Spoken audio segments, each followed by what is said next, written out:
Olá! Tem um capítulo aqui em Ezequiel, no capítulo 28, onde fala sobre a profecia contra o rei Tiro, que é um paralelo também com Satanás. No verso 13, diz o seguinte: você vivia no Éden, o jardim de Deus, e usava pedras preciosas de todos os tipos, rubis e diamantes, topázio, berilo, ônix, jaspe, safira, esmeralda e granadas. Você tinha joias de ouro que foram feitas para você no dia em que foi criado. Falando aqui de Satanás, o poder que ele tinha, a glória que ele tinha no céu. Mas a pergunta que chegou para a gente é a seguinte: quando fala aqui que você vivia no Éden, será que dá a entender de que Satanás, a sua queda foi após a criação do Éden? Será que é isso que está falando aqui? Se for realmente de Satanás que está sendo dito no capítulo 28 de Ezequiel, e quando fala que ele estava no Éden, será que a queda dele aconteceu após a criação do Éden? Esta e muitas outras questões você vai acompanhar agora, pois está no ar. Na mira da verdade.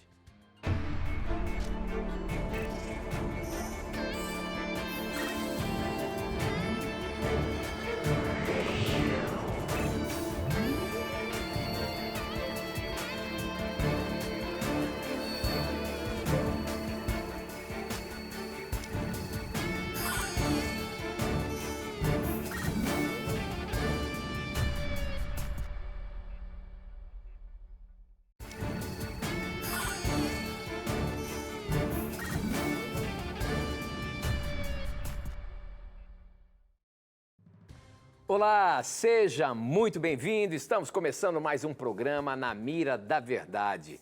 Olha, pensando bem, estava pensando aqui quando no que eu ia falar. Há mais de 12, 13 anos a gente faz essa abertura. Seja muito bem-vindo, estamos começando mais um Na Mira da Verdade. É um prazer para todos nós aqui, tanto a equipe como a gente aqui, ter a oportunidade de falar com você, telespectador, nesse momento. E juntos podemos estudar a Palavra de Deus. Este programa aqui, o programa Na Mira da Verdade, é um programa em que a gente tem a oportunidade de estudar a Bíblia de uma forma bem inusitada. São as dúvidas de vocês, telespectadores, que chegam até a gente, e todos nós aprendemos com as respostas dadas baseadas na Palavra de Deus. E como eu sempre digo, quem está na mira da verdade para responder às dúvidas que chegam para a gente através da Palavra de Deus, mais uma vez é ele, professor Leandro Quadros. E aí, professor, tudo bem? Animado aí para nos ajudar a estudar um pouco mais a Bíblia com as respostas? Vamos estudar a Bíblia com muita satisfação e agradecer ao nosso telespectador pela companhia de sempre, e a você que acompanha pela primeira vez, obrigado, por você aí permitir-nos fazer um pouco parte da sua vida, do seu tempo neste momento. Vamos esperar as suas perguntas. Será uma honra ajudarmos você naquilo que for preciso, naquilo que for possível, a conhecer cada vez mais a palavra de Deus e a vontade dele para a sua vida. Muito bem, professor. Nós abrimos o programa lendo um texto aqui de Ezequiel 28, verso 13. E essa pergunta chegou pelo nosso Facebook. Você pode participar pelo nosso Facebook, namiradaverdade.nt. Daqui a pouquinho eu falo outras formas que você pode participar mandando sua pergunta para a gente. E a pergunta quem mandou foi o Daniel Rocha. E ele disse o seguinte: eu queria saber sobre Ezequiel 28, 13. Estava no Éden, e aí ele leu o texto aqui que nós acabamos de ler na abertura do programa. E a pergunta dele é a seguinte: esse verso está falando de Satanás ou de Adão, quando foi criado no Éden? Se for para Satanás, então Satanás não caiu antes do Éden? Caiu depois da criação do Éden? E essa é a dúvida que tem quando a gente lê, quando aqui está dito que ele vivia no Éden.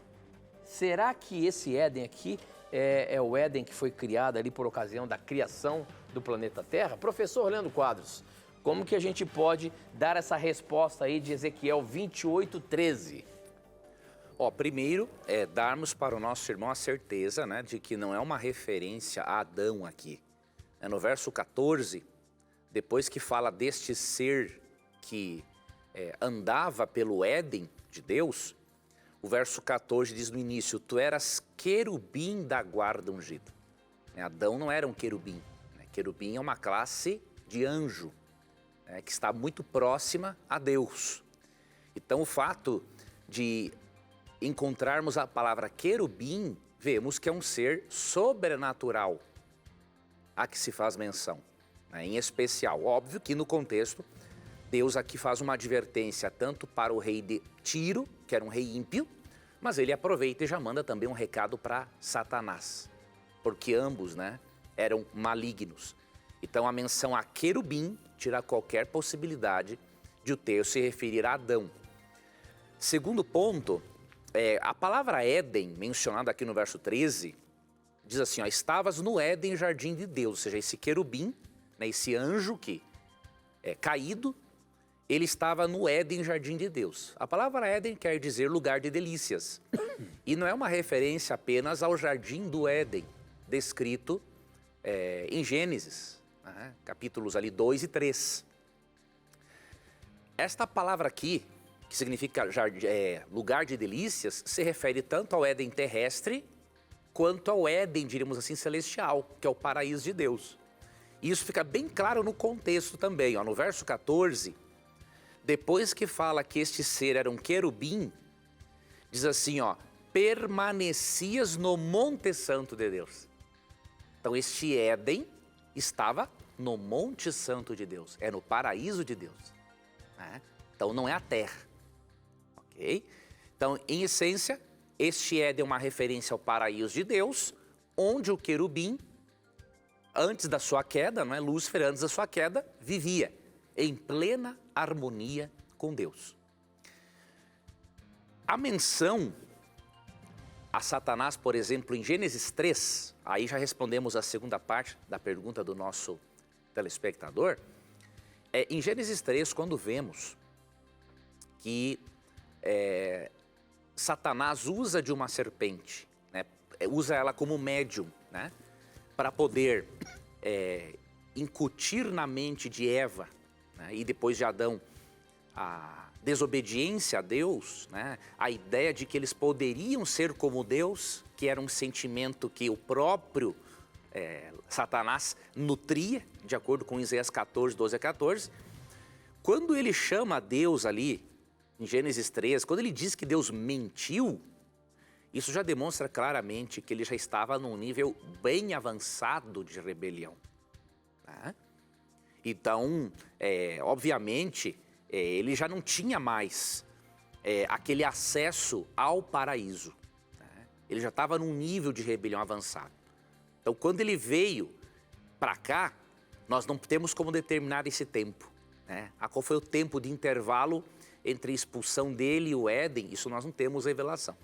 Mas pela atitude dele em Gênesis 3, vemos sim que ele estava num nível muito avançado de rebelião. Para poder chamar Deus de mentiroso, diríamos assim, na maior cara dura, é porque ele já tinha ido longe demais.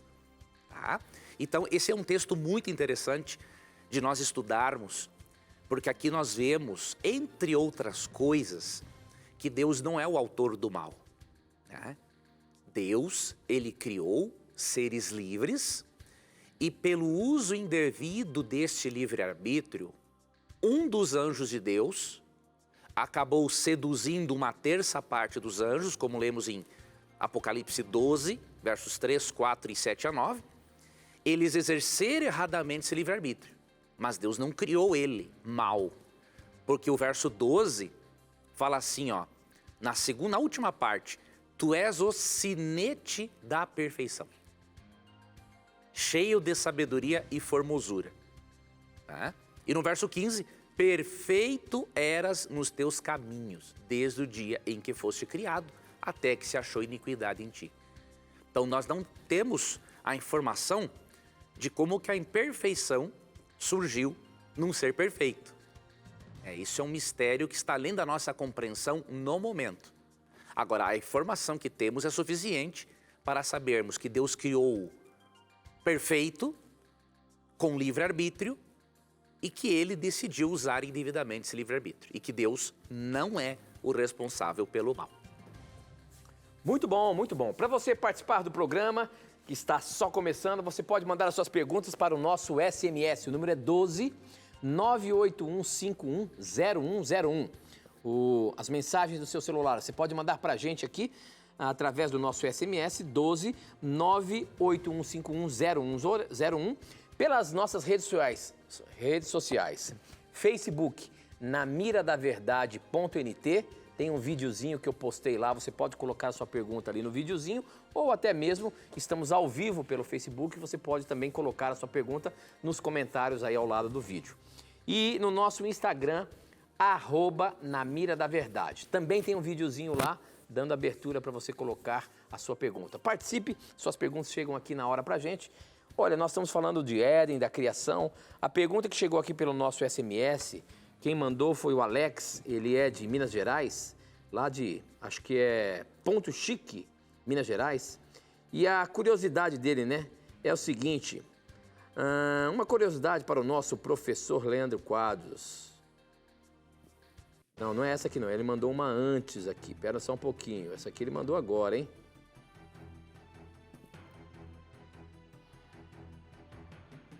Ixi, saiu, já entrou uma outra pergunta aqui. A pergunta que eu tinha separado aqui, deixa eu ver se eu acho, não é a dele não. Olha aqui, ó. Isso aqui, ó. A pergunta é a seguinte, eu sempre assisto o programa, não perco nenhum. Gostaria de fazer uma pergunta. Por favor, me tirem uma dúvida. Quando Deus criou o ser humano na Terra, não havia pecado e ninguém morria. Se assim fosse, não tivesse pecado, o mundo hoje não estaria com superlotação? A questão da pergunta dele aqui, professora, veja só, não vamos só pensar nessa questão da superlotação. A gente sabe que após a vinda de Jesus na nova terra, não se darão em casamentos, certo? Ou seja, quem está salvo, aparentemente na Bíblia indica que não vai ter mais procriação. Se porventura não houvesse o pecado, chegaria um momento em que a população teria um basta? Se Deus criou o ser humano para procriar, se não houvesse o pecado, como é que seria? Outra coisa, por que tem essa diferença? Ele criou para procriar e depois na nova terra não vai ter mais a procriação. Como que a gente entende isso? Gênesis 1:28 não dá a entender que Deus fosse dar um basta no número de seres humanos.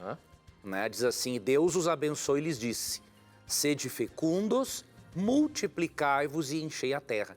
Então o propósito de Deus era que a terra fosse cheia mesmo de seres humanos, assim como a terra se tornou cheia de muitos animais. Né? Então nós não podemos pensar que Deus não tivesse calculado o espaço suficiente no planeta para seres humanos, né? Seria um absurdo crermos nisso. O Criador, quando fez o planeta, ele colocou aqui todas as condições necessárias para a vida. Existem os chamados princípios antrópicos, né? Que são os princípios antrópicos. Antrópico vem de anthropos, que significa ser humano, né? No grego.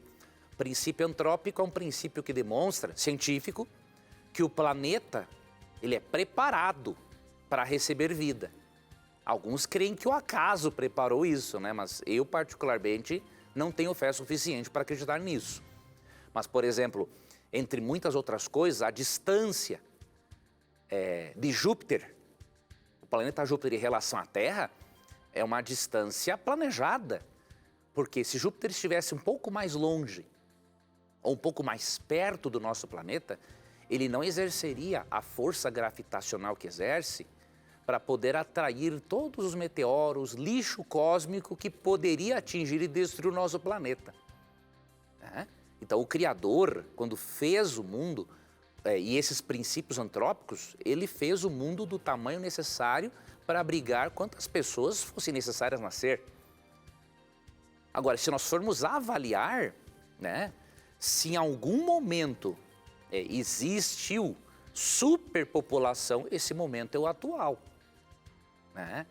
Porque nós percebemos aí que cada vez mais os recursos da Terra estão diminuindo em relação ao número de pessoas que existem. Então eu vejo este problema como algo ocorrendo após o pecado, e não como algo ocorrendo quando o planeta saiu perfeito das mãos do Criador. Então, professor, mas com relação... Você acredita, então, que foi por causa do pecado que a Bíblia depois diz que na nova terra não irão procriar mais os seres humanos? Não, Jesus ele deixou só um texto sobre isso e nós não temos como especular muito, né? Ele só disse o seguinte em Mateus 22:30, na ressurreição não se casam, nem se dão em casamento, são porém como os anjos no céu. O que dá a entender no texto é que a família da terra será uma com a família do céu. A estrutura familiar, como conhecemos hoje, ela vai ser diferente. Agora, nós não temos como explicar, não é, como que vai ser essa estrutura, porque nós não temos outro padrão familiar. Agora, Jesus foi bem claro, né? A família da terra será uma com a do céu. Aqui hoje, nós amamos mais quem é do nosso sangue. Só que na vida celestial, todos, entre aspas, são do mesmo sangue. Então, o que Cristo está ensinando, esse conceito familiar nosso, que é bonito, mas é muito limitado em amor em comparação do conceito familiar do céu, este conceito familiar nosso será muito mais ampliado, porque nós vamos ter uma vivência com uma família celestial, né? Mas não é por causa do pecado, foi uma decisão de Deus, não sabemos o porquê dessa decisão, então só no céu nós vamos saber realmente o porquê que ele decidiu isso. O que importa é que nós estejamos lá. Estando lá, aquilo que nós não sabemos, ele irá responder para nós. Muito bem, professor. Outra pergunta, essa aqui pelo nosso Instagram. Você pode mandar sua pergunta, @NaMiraDaVerdade. Quem mandou foi o Lucas Gomes. A pergunta do Lucas é o seguinte: tenho visto vários vídeos falando sobre o verdadeiro nome de Deus e Jesus. O que vocês acham desses nomes? Yoshua e o outro é Yahvé. Responde aí para nós, a pergunta do Lucas. Essa problemática do nome de Jesus, do nome de Deus, já tem há um bom tempo, né, professor? Há muito tempo. E o pessoal, às vezes, não entende o que é isso, acha que nós protestantes, de repente, estamos negligenciando o nome de Deus. O que a Bíblia fala sobre isso? As pessoas não, assim, têm uma dificuldade, obviamente, com a interpretação do texto e também com a leitura, né? Por exemplo, eles interpretam Atos 4:12 como se o nome original de Deus, ou de Cristo, na verdade, trouxesse salvação. Mas quando a Bíblia fala, por exemplo, aqui, ó, e não há salvação em nenhum outro, porque abaixo do céu não existe nenhum outro nome dado entre os homens pelo qual importa que sejamos salvos, a ênfase não é no nome em si, é na pessoa que tem esse nome. Porque no início do verso está assim, ó, não há salvação em nenhum outro. E aí, para identificar quem é esse outro, o texto fala, abaixo do céu não existe nenhum outro nome dado entre os homens, a não ser o nome de Cristo, mencionado no verso 11, né, Jesus, pelo qual importa que sejamos salvos. Então a Bíblia não está preocupada em ensinar que para você ser salvo, você tem que pronunciar corretamente o nome original de Deus. Não. Nome está relacionado à própria pessoa em si, à sua essência. É por isso que na Bíblia as pessoas muitas vezes tinham mais de 2 nomes, né? Porque o nome apontava para características diferentes do indivíduo ou da experiência dele de nascimento. Então não há salvação simplesmente num nome, a salvação é na pessoa de Cristo. Tanto que ele diz em João 14:6, ó, eu, não é meu nome, né? Ele não diz meu nome é o caminho, a verdade e a vida. Não, eu, a minha pessoa, diz ele, sou o caminho, a verdade e a vida e ninguém vai ao Pai senão por mim. O nome de Jesus, no hebraico, é realmente Yoshua. Só que tem um detalhe, Yoshua tem o mesmo significado que Josué. Então, se você chamasse Jesus de Josué, daria no mesmo. Josué ou Yoshua significa Deus é salvação. E quando é transliterado, quando uma palavra é transliterada, seja traduzida e tendo mudado a sua forma, quando ela é transliterada para um outro idioma, ela pode ter um som diferente.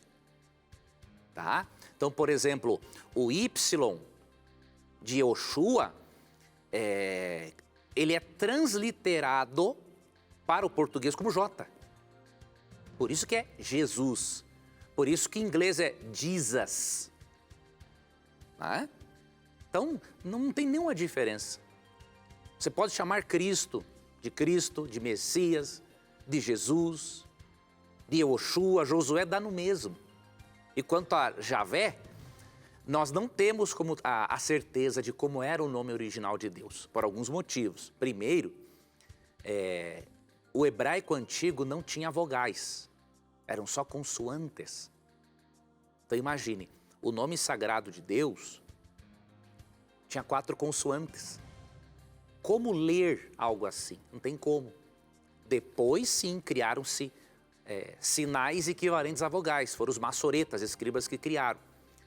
Mas o nome Jeová, ele foi formado por um homem chamado Petrus Galatinos, em 1582, quando ele juntou as consoantes do nome sagrado de Deus, o tetragrama sagrado, com as vogais de Adonai, que quer dizer Senhor.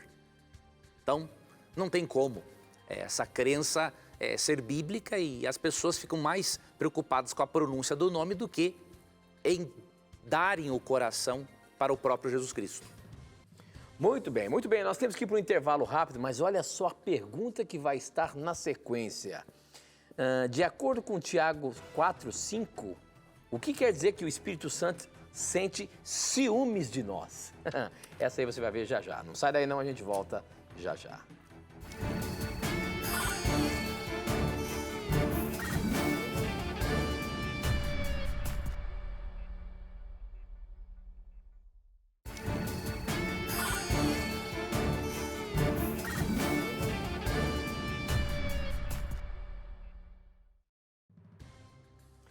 Já estamos de volta e a pergunta que chegou aqui pra gente no nosso Instagram, @namira-da-verdade, quem mandou foi o Vitor Farias e a pergunta do Vitor é a seguinte: eu gostaria de saber em que sentido o Espírito Santo sente ciúmes de nós, de acordo com Tiago 4:5.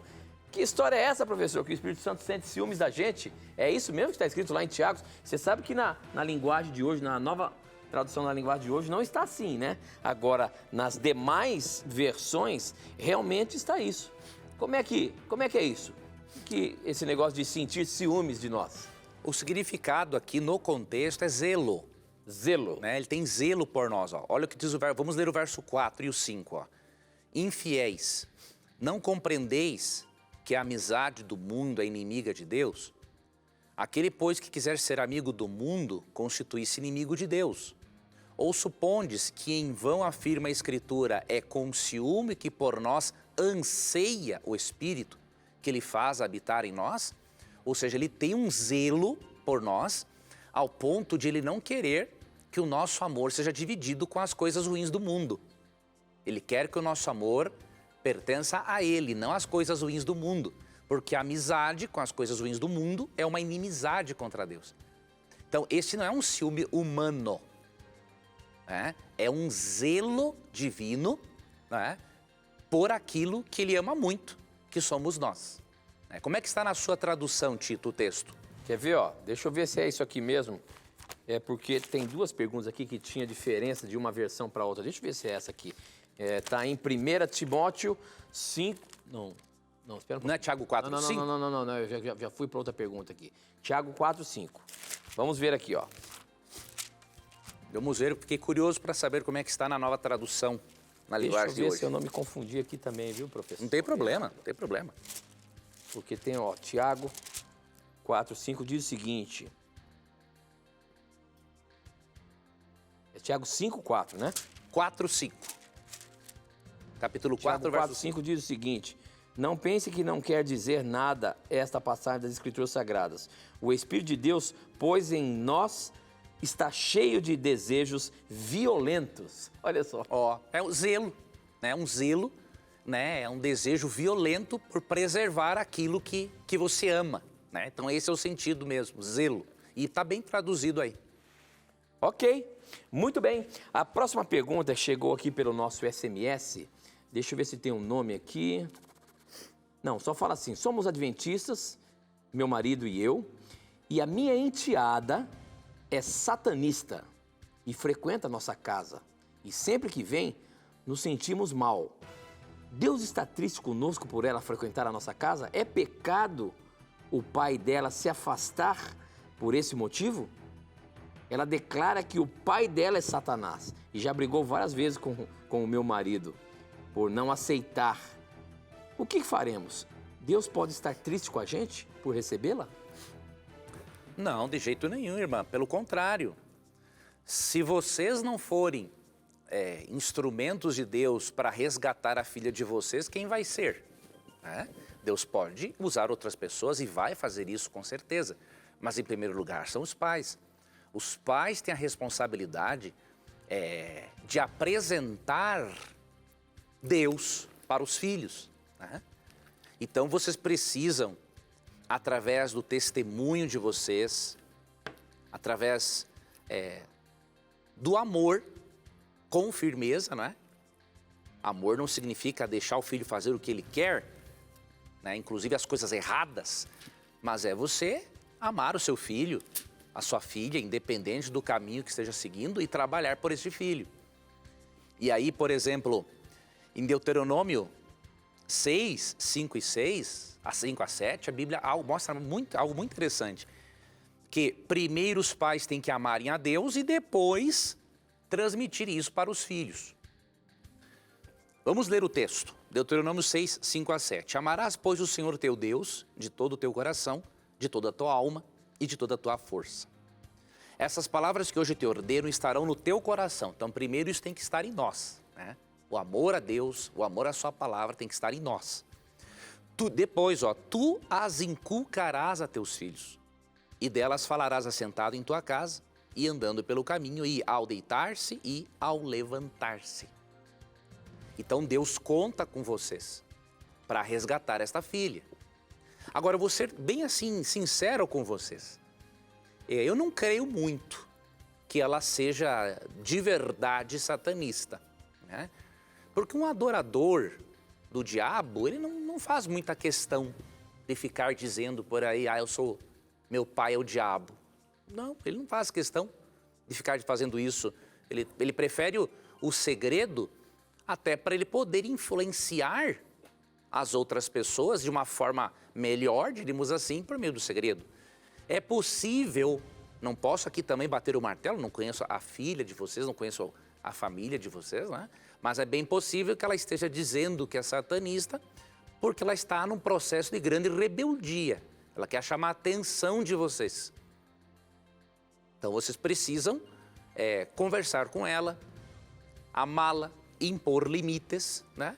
E quando necessário, se ela não tiver maioridade e vocês conseguirem fazer isso, é muito importante levá-la a uma terapia, né? Porque ela está simplesmente querendo chamar a atenção de vocês. Óbvio, da forma errada. Ok, professor. Muito bem. A próxima pergunta aqui chegou pelo nosso Facebook. Você pode participar também pelo Facebook. Estamos transmitindo também no Facebook, facebook.com/namiradaverdade.nt. Acessa lá e manda a sua pergunta pra gente. Quem mandou essa aqui foi o Bianco Rodrigues. A pergunta dele, ele é lá de Paranaíba, Mato Grosso do Sul. É a seguinte, professor, em São João, capítulo 13, Jesus ensinou o lava-pés aos discípulos e disse que seria bem-aventurado se fizessem. Em 1 Timóteo 5, de 9 a 11, fala sobre as viúvas que lavaram os pés dos santos. Aí a pergunta, em nossos dias, a igreja tem que manter essa doutrina? Como é que é isso, professor? Esse ensinamento de Jesus, do lava-pés ali na ceia, as igrejas atualmente têm que manter esse ritual? O correto é manter. Por quê? Jesus Cristo, quando Pedro, né, se nega a ter os seus pés lavados por Cristo, Cristo demonstra aqui que ele deu a esta prática um significado muito mais profundo que tinha na época, né? Na época se costumava lavar os pés de um visitante. Então, como sinal de hospitalidade, não é? Se lavava os pés do visitante. Agora, Cristo pega esse costume cultural e ele torna isso aqui algo muito mais profundo. E essa profundidade nos mostra que é uma prática que Jesus quer, sim, que as igrejas cristãs sigam.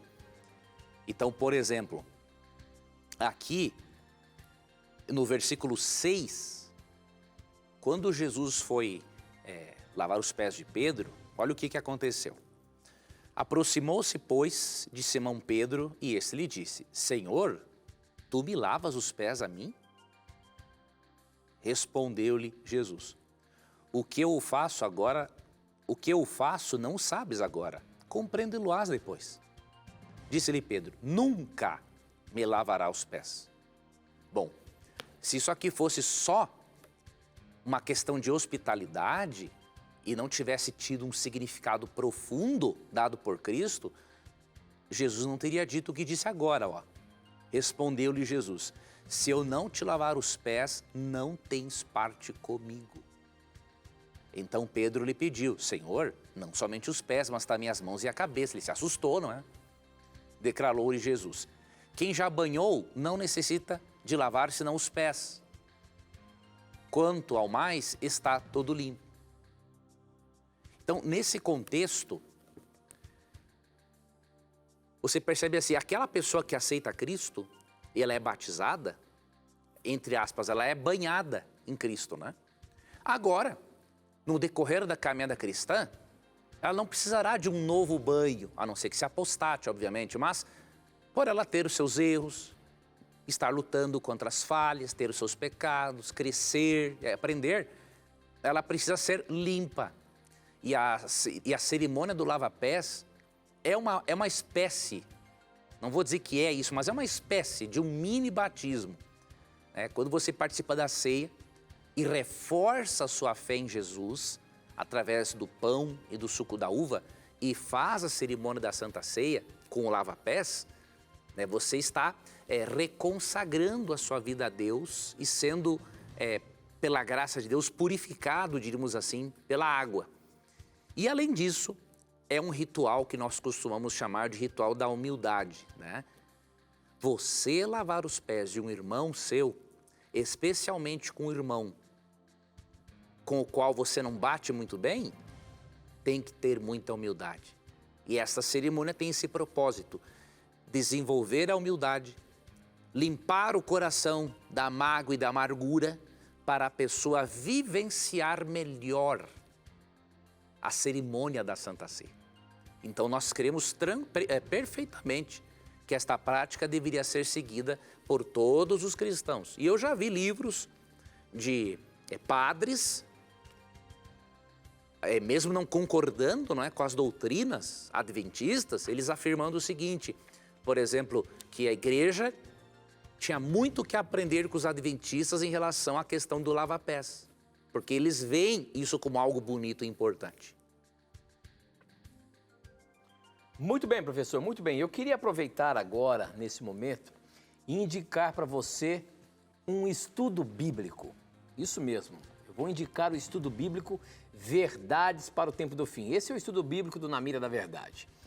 Todo tempo nós indicamos esse curso bíblico porque a gente acredita que esse é um estudo relacionado ao tempo do fim, ao qual nós cremos que estamos vivendo, os últimos tempos da história da raça humana. E se você quer conhecer mais assuntos relacionados a isso, você pode acessar agora o nosso blog novotempo.com/Na Mira da Verdade. Se você acessar agora, você vai ver logo mais embaixo lá no site que tem a imagem dessa revista aqui. Se você clicar na imagem da revista, você vai ser direcionado para fazer um cadastro para que ela chegue na sua casa gratuitamente. Você não vai pagar nada por isso, tá bom? Então peça hoje mesmo esse curso bíblico aqui do programa Na Mira da Verdade, Verdades para o Tempo do Fim. Se você preferir ligar para a gente, terá que ser no horário comercial, né? 0 operadora 12 21 27 3121. Você liga para a gente e fará um cadastro e ela vai chegar também direitinho na sua casa sem pagar nada, tá bom? Quem promove essa forma de chegar gratuitamente para você esse estudo bíblico é o projeto Anjos da Esperança aqui da Rede Novo Tempo. Você que é anjo, muito obrigado. Você tem ajudado muitas e muitas pessoas receberem estudos bíblicos gratuitos como esse aqui. E você que quer conhecer mais a Bíblia, peça agora mesmo esse curso bíblico Verdades para o Tempo do Fim, tá bom? Muito bem, tem mais uma pergunta aqui, nós temos que ir para o intervalo, mas eu vou deixar uma pergunta em aberto aqui. Quem mandou foi a Lilian, ela é lá do Rio de Janeiro, ou melhor, do Rio Grande, no Rio Grande do Sul, e ela diz assim: assisto sempre o programa. Eu gostaria de saber quanto aos dinossauros. Por que Deus não escolheu salvar quando ocorreu o dilúvio? Pois não foi nesse período que eles foram extintos? Então, essa pergunta nós vamos saber daqui a pouquinho após o intervalo. Não sai daí não, formule a sua pergunta, manda pra gente. Tem mais momentos de ter respostas baseadas na Bíblia. Não sai daí não, a gente volta já já.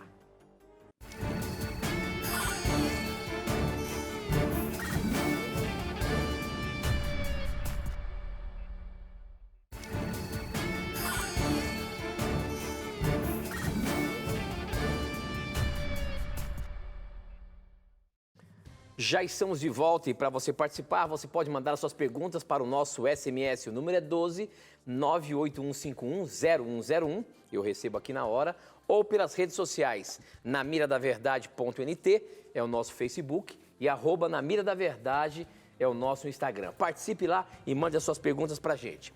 Professor, a pergunta que ficou aberta aqui no intervalo foi a seguinte: eu gostaria de saber quanto aos dinossauros, por que Deus não escolheu salvá-los quando ocorreu o dilúvio? Pois não foi nesse período que eles foram extintos? Vamos ajudar a nossa telespectadora. Antes eu quero mandar rapidamente aqui um abraço para o amigo Flávio Guimarães, que está assistindo o programa com a sua família, lá de Teixeira de Freitas, na Bahia.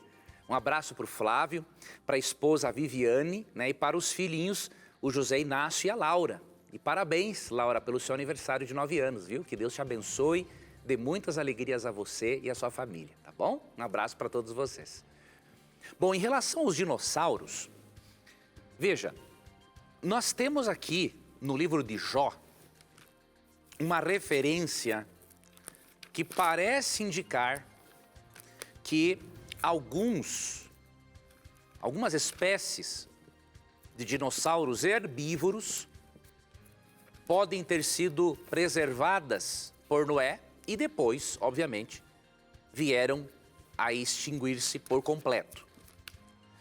Aqui em Jó capítulo 40, 15 em diante, há referência a um animal que algumas traduções traduzem por hipopótamo e outras por crocodilo. Só que quando você lê a descrição do animal, não tem cabimento nenhum, né? Hipopótamo nesse contexto, por exemplo. Veja, Almeida, tradução que eu gosto muito, né? Mas olha como é que Almeida traduz aqui, ó. A palavra no hebraico é behemoth. E como é um animal desconhecido, né? Alguns eruditos, alguns tradutores bíblicos preferem preservar o nome, o termo original, porque eles não sabem realmente que animal é. E já outros tradutores se aventuram, né, a perceber, bom, talvez o animal que mais se enquadre nessa característica seja este. Mas na verdade você vai ver que não tem nada a ver com hipopótamo aqui. Olha o que diz aqui, ó. Contempla agora o hipopótamo que eu criei contigo, que come a erva como o boi. Sua força está nos seus lombos e o seu poder nos músculos do seu ventre. Não vejo tanta força assim no ventre do hipopótamo. Agora, pior isso aqui, ó, verso 17. Endurece a sua cauda como o cedro. Ou seja, a cauda do hipopótamo é um perigo. É um perigo absurdo contra o ser humano, né? Endurece a sua cauda como o cedro. Os tendões de suas coxas estão entretecidos. Os seus ossos são como tubos de bronze. O seu arcabouço como barras de ferro. Ele é obra-prima dos feitos de Deus. Quem o fez o proveu de espada. Essas características têm nada a ver com hipopótamo. De acordo com o Dr. Strong, né, que no seu léxico é um dicionário especializado, né? No seu léxico de hebraico, aramaico e grego, ele, ao comentar esse texto, ele diz o seguinte, que as características deste animal aqui, chamado behemoth, provavelmente são as características de um dinossauro diplódoco ou de um braquiossauro, ambos herbívoros. E aí vem a questão, então por que Deus praticamente destruiu todos no dilúvio? Veja no registro fóssil o tamanho desses animais. O ser humano não tem mais a mesma vitalidade, força e estatura que tinha no início. As pessoas viviam, no início, mais de 900 anos. Tinham um vigor muito maior que o nosso. Então imagine como seria o convívio de criaturas tão grandes conosco hoje. E com outros animais menores, o convívio seria impossível. Então Deus teve que realmente extingui-los, praticamente por completo, e possivelmente Noé preservou alguma espécie ou outra que veio a extinguir-se depois, porque o convívio nosso com esses seres não seria possível, especialmente aqueles que realmente se tornaram carnívoros, né? Seres totalmente destruidores. Muito bem. Nós temos agora, professor, uma daquelas perguntas que chegam por vídeo para a gente. Você pode também mandar a sua pergunta por vídeo para a gente usando o WhatsApp. Apenas para essas perguntas por vídeo, você pode o WhatsApp. O número é 12 98283 0099, está aparecendo aí na sua tela. Anota esse número e manda a sua pergunta pelo WhatsApp em vídeo, que você vai aparecer aqui na tela do Na Mira da Verdade. Vamos ver a pergunta que chegou para a gente hoje aí. Vamos lá. Boa tarde, pessoal. Meu nome é Celso Marino Serafini, sou de Santa Maria, no Rio Grande do Sul, e sou católico apostólico romano, tá bom? Minha pergunta é simples. Em primeiro lugar, obrigado pela atenção. Gosto muito do programa de vocês, tá certo? E sempre que possível, não perco, porque eu trabalho fora, então nem sempre é possível, tá bom? A minha pergunta é simples, olha. Chegará um momento que nós vamos ter o arrebatamento, correto? Supostamente, todas as pessoas justas, aquelas escolhidas por Deus, serão arrebatadas antes da tribulação final. Como é que fica o caso das crianças que ainda estão no ventre da mãe, caso a mãe não sofra esse arrebatamento? Porque, pela lógica, elas também deveriam ser arrebatadas, correto? Se puderem responder, agradeço muito. Um abração. Celso, muito obrigado pela sua pergunta, meu irmão. É uma satisfação muito grande, né? Nós termos irmãos de tantas igrejas, inclusive da Igreja Católica Apostólica Romana, que acompanham com tanto carinho o nosso programa, viu? Que Deus te abençoe muito. Conheço Santa Maria, né? Eu sou natural de Palmeira das Missões, umas 2 horas daí apenas, né? Já fui em Santa Maria várias vezes, né? Cidade bonita, quente, né? Mas um lugar, ao mesmo tempo, muito bonito, né? Então, um abraço para você e para todos os nossos amigos conterrâneos gaúchos aí de Santa Maria, no Rio Grande do Sul. Veja, meu irmão, eu vou começar pela segunda parte da sua pergunta, que ela é muito importante, para lhe dizer o seguinte, essa questão de como ficarão, por exemplo, as grávidas por ocasião da volta de Cristo, nós não temos realmente, irmão, uma resposta bíblica para isso. Né? O que entra, assim, o que deve nos satisfazer no momento é a crença de que Deus, na sua sabedoria, Ele fará o que vai ser melhor e mais justo. E agora nós não temos capacidade, né, mental e espiritual para entendermos isso. Então, neste caso, nós temos que aceitar o que está aqui em Deuteronômio 29, 29. Ó. As coisas encobertas pertencem ao Senhor nosso Deus, porém as reveladas nos pertencem, a nós e aos nossos filhos. Então, não temos realmente como dar uma resposta para essa questão. E para você ver como é difícil, veja como é que é. Ó. Digamos que as grávidas, né, por ocasião do arrebatamento, vão para o céu. Como que as crianças vão nascer lá? Nós não temos essa resposta. Agora, e as que se perderem, que não aceitarem Jesus, a pergunta que fica é, seria justo a criança se perder junto com a mãe? E se não, como que Deus vai fazer para tirar essa criança do ventre e só a mãe se perder? Então você percebe, nós não temos respostas para isso mesmo. Agora, em relação ao arrebatamento, meu irmão, eu posso ajudar você a ver uma coisa interessante. Biblicamente, a igreja não será arrebatada antes da tribulação. mas durante a tribulação. Quando Apocalipse 3,10 diz que Deus vai nos livrar da tribulação que há de vir sobre o mundo, não é que Ele vai nos tirar do mundo, mas sim que Ele vai nos proteger aqui. E qual é a evidência que temos? No capítulo 7 de Apocalipse, versos 13 e 14. Um dos anciãos tomou a palavra dizendo, um dos seres celestiais com quem João conversa em visão profética. Estes que se vestem de vestiduras brancas, quem são e de onde vieram? Respondi-lhe, Senhor, meu Senhor, tu o sabes. Ele então me disse, são estes os que vêm da grande tribulação. Lavaram suas vestiduras e as alvejaram no sangue do Cordeiro. Razão porque se acham diante do trono de Deus e o servem de dia e de noite no seu santuário. Então olha que interessante, esses salvos aqui, eles vêm da grande tribulação. Ou seja, eles foram provados, passaram pelo momento de tribulação e foram vencedores. Pela graça de Jesus Cristo. E aí quando tu lê Apocalipse 13, você vê isso, que vai haver um momento em que dois poderes representados por duas bestas ou dois animais, não é? Na Bíblia, em profecia, vão se unir e promover uma perseguição contra os cristãos pouco antes da volta de Cristo.